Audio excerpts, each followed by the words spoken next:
The moment you lose something of value, you can't help but feel empty. It's almost like you're okay, but a part of you is missing. I heard a quote once that said you never realize how permanently damaging it is to feel so close to someone and they're completely gone the next day.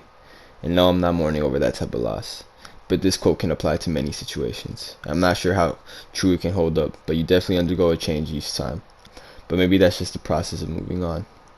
When you get scratched or cut and it leaves a wound, do you just wait for it and let it heal on its own? Or do you treat it and bandage it up to speed up the healing process? The answer most likely will depend on the severity of the wound and would rely on treating it as quickly as possible. So how do you treat a wound that you can't even see? A wound that is severe but can't be seen? A wound that's only treatment is moving on, but what exactly is the process of moving on? Do you just completely ignore all the pain and patch it up and try to distract yourself from the pain and go on with your life? Or do you let all the emotion out, whether it's anger or sadness, until you become numb to those emotions? I realized two things. You can't ignore the pain and patch it up, because later down the line, something is going to pick on that scab and open up the wound again. So it's the process of moving on, just wallowing in your sorrow. Whether this does become addictive and causes negative habits, it doesn't benefit you. But eventually the pain goes away, or maybe it never goes away, but we're able to handle it better with time. Another quote I've heard: time doesn't heal, it just teaches us how to live with the pain. And even after that, you're stuck with these negative habits. So what's really the best way to treat a wound? It's not an easy answer, and not everyone has the best advice to give on this, because everyone's wound is different. What I've learned is you shouldn't ignore emotion, even if it is too hard to handle. Find ways to release it, because eventually it'll eat you up inside. It almost feels like you go crazy, and fuck that. No one is deserving of inside insanity. Whatever it is making you crazy, fuck them. If it's the world, then it's fuck the world. Shout out X. But you know you shouldn't hate life or the world, because it ain't always the world's fault.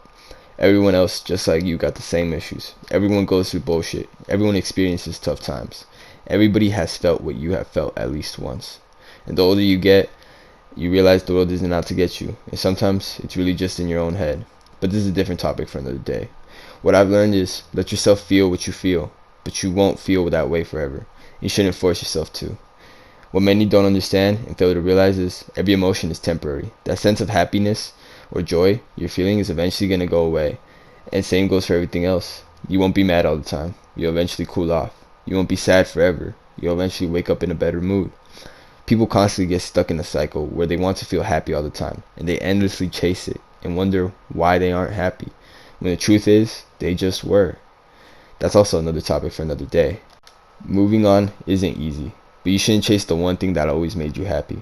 But honestly, I don't know what's the best way to move on. I've told you what you shouldn't do, but figuring out what you need is all up to you. For me, as corny as it sounds, I try to look at the brighter side of things and realize that some things aren't meant to last forever. And if it's really meant to be, then it's meant to be. And if it isn't, don't stress about it, because stress won't benefit you, especially at your lowest. Focus on growth and be open to new possibilities in the future.